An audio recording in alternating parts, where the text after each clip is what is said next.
Is Sony finally killing the PlayStation Vita? We've got updates on The Last of Us remake and what Naughty Dog is also working on, and is Discord finally coming to the PS5? That's right, it's time for the PlayStation news, and before we jump into it, make sure you subscribed and have your notifications set to all. So one of the more surprising leaks that happened over the past year is that Naughty Dog has like a small internal team that woke up one day and decided they wanted to remake the original Last of Us to make it look and play more like the second game. And then that remake started going so well that the bigger team at Naughty Dog took over it, and now they're almost done with it. There was a big argument at the time about whether or not The Last of Us needed to be remade, because when this was all announced it was only like 7 years old, but now time has gone on and it's almost 10 years old and it's clearly happening, so that argument doesn't really matter anymore. I'm gonna be real with you guys, at the time I didn't think it really needed a remake because you could play the remaster of the first game on PlayStation 5 and would run at a locked 60 frames per second in 4K, but then this year I played that game again around Halloween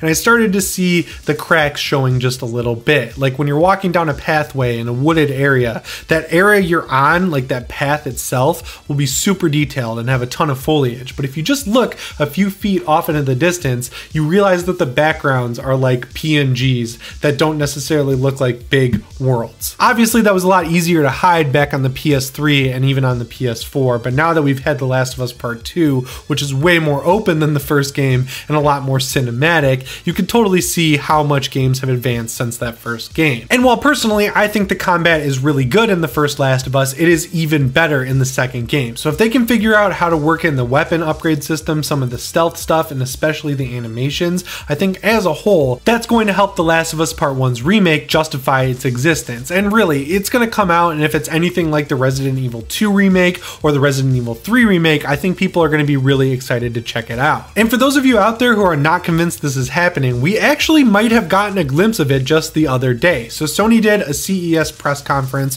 where the big news was that they announced the PSVR 2. At that showcase, they showed a sizzle reel for PlayStation Studios, like, you know, the one that you see before new games, that's sort of like the Marvel Studios banner, and there's a shot in it of Joel and Ellie. And if you look really close for more than a split second that it's on screen, you'll be able to see that these look like new character models. They're in the same pose that they're on the box art for The Last of Us Remastered, but they look like they're higher resolution. They look a lot more like their counterparts in The Last of Us Part 2, except for the fact that Ellie is younger. You know, she's a lot younger in the first game than the second one. And one person who noticed this is like the second biggest leaker in the world, Tom Henderson, and he tweeted out that not only is the development almost done on this Last of Us remake, it could come out towards the end of this year. Now, judging by when this remake initially leaked, that might seem a little bit soon, but this is a remake. They already know what they're doing, hopefully, and they're hopefully not changing too much. And the biggest confirmation to me that this is actually happening is that later this year, we're getting a Last of Us HBO show that should come out around the same time as this game.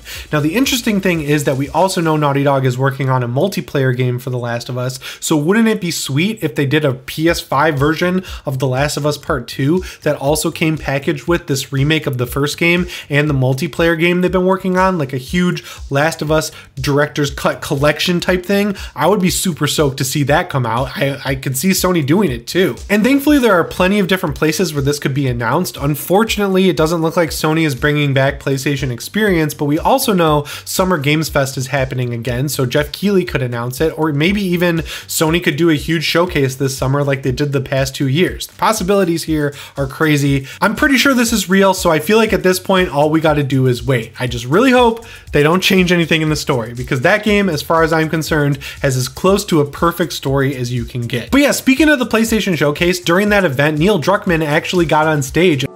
Hi.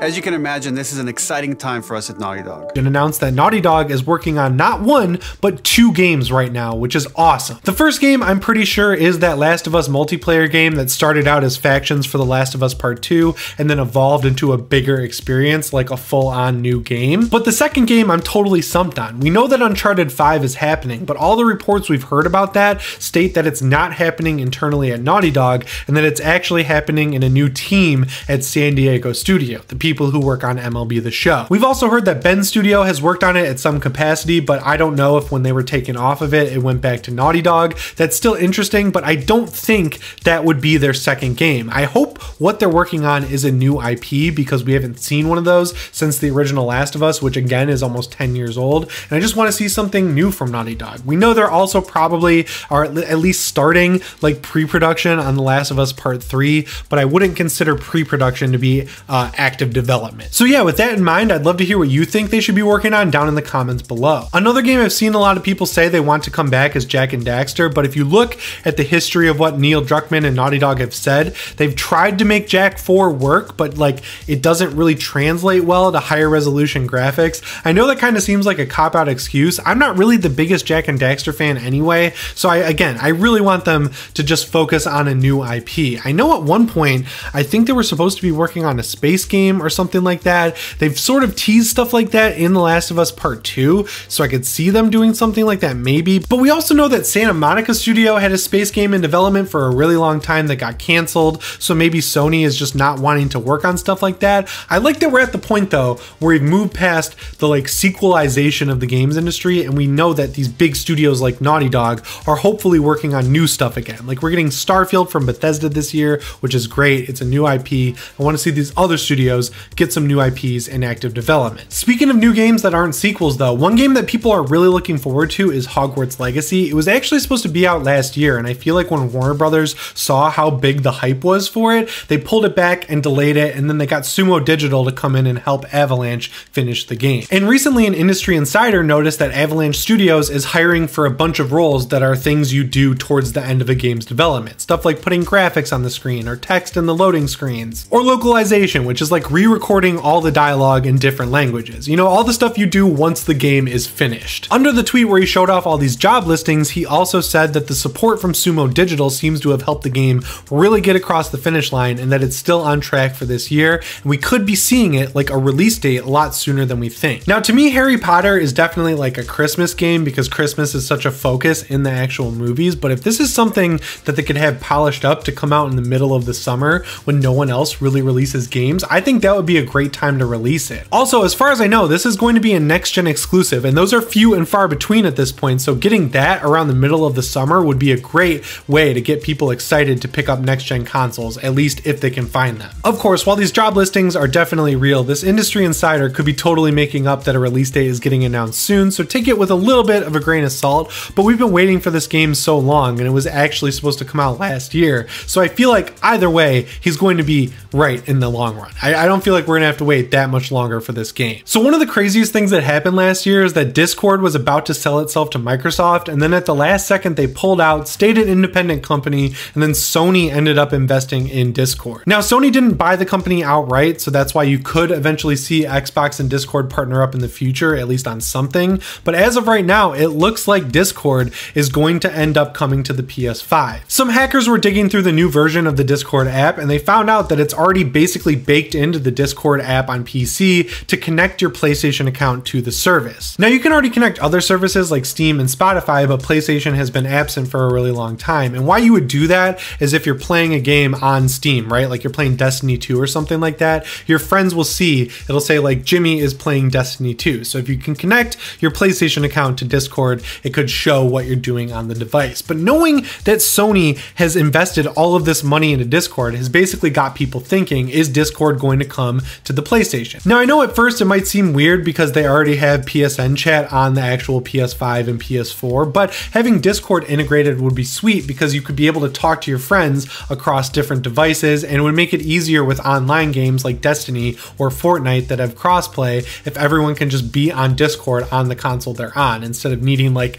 a separate Discord call or relying on in-game chat across different devices. Now I personally don't care one way or the other. I use Discord with my friends all the time, mainly because it's convenient, but when I'm on PlayStation, I'm using the PSN's chat, so it's not really going to affect me all that much. The thing that I think is cool here though, that I don't see a lot of people talking about, is that this could get Sony more interested in the idea of allowing more games to use crossplay, and then by proxy, hopefully they can figure out a way to get cross-save enabled with their PC games. Now out of all the PS4 games that have come to PC so far, I played all of them on PS4 first, and I got platinum trophies in a lot of them, so when they came to PC, I didn't really really want to start over, especially with like Days Gone. That game is like 50 hours just for the story. So when I saw that I had none of my upgrades available, I was like, nope, I refunded the game and then I waited for a sale and bought it again. The exact same thing happened with Horizon Zero Dawn, because you're so powerful by the end of the game, and it was fresh in my memory by the time it came to PC, that when I downloaded it and saw I had nothing, I just didn't want to play it. So there's really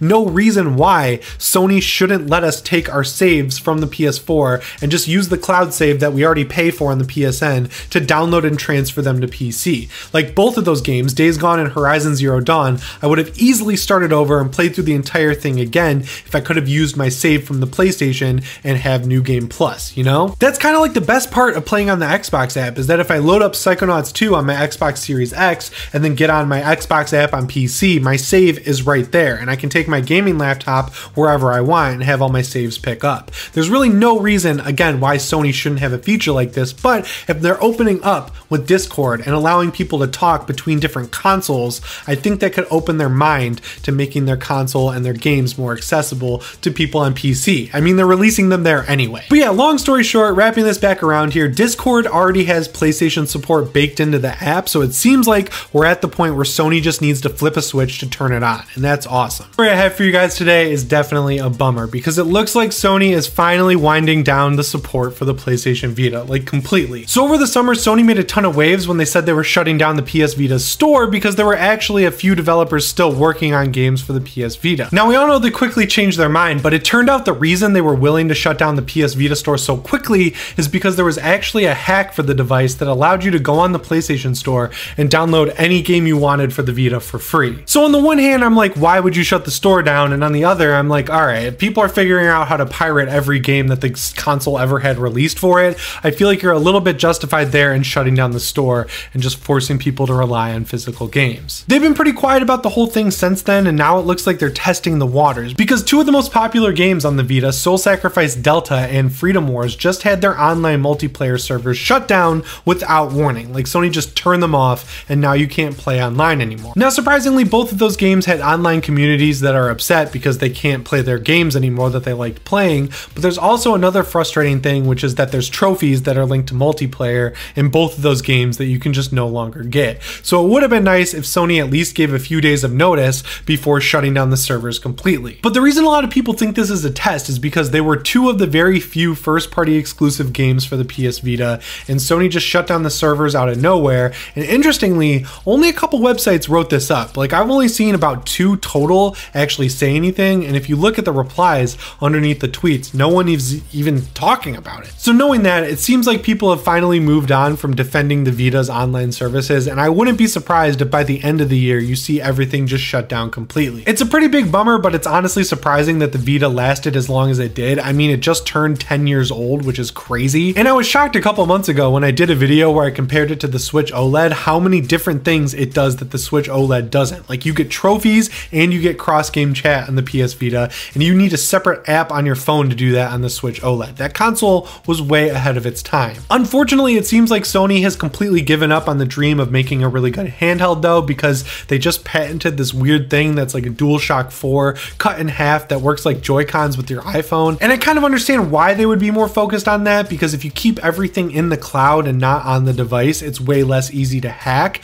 But I would love to have a new version of the PSP or PS Vita from Sony. I feel like if they came out and said, yep, we're finally making the PSP 2, the true successor to the PSP, and it's going to be able to work with your PS5 sort of like a Nintendo Switch and go alongside the PSVR 2, that would be awesome. I feel like it would actually sell well, and if they supported it like they support PSVR, it would definitely sell well. But at the end of the day, getting 10 years out of a console is great, so seeing the Vita last as long as it did, even though Sony's been trying to kill it for like 5 of those years, is both surprising and super cool. But if you were planning on picking up a PS Vita to get some old cheap games in the future, I would do it now before Sony starts shutting everything down, so you can download some of these games and really get your time out of them. I mean, hey, you probably have a lot of Vita games in your PS Plus account, because when they would release games that came out on PS4 and Vita, they would usually give you both versions for free if they came out on PS Plus. So if you do go out and pick up a Vita, let me know what games you played down in the comments below. Anyway guys, that's all the PlayStation news I have for you today, so make sure you let me know what you think down in the comments, and remember to subscribe and set your notifications to all.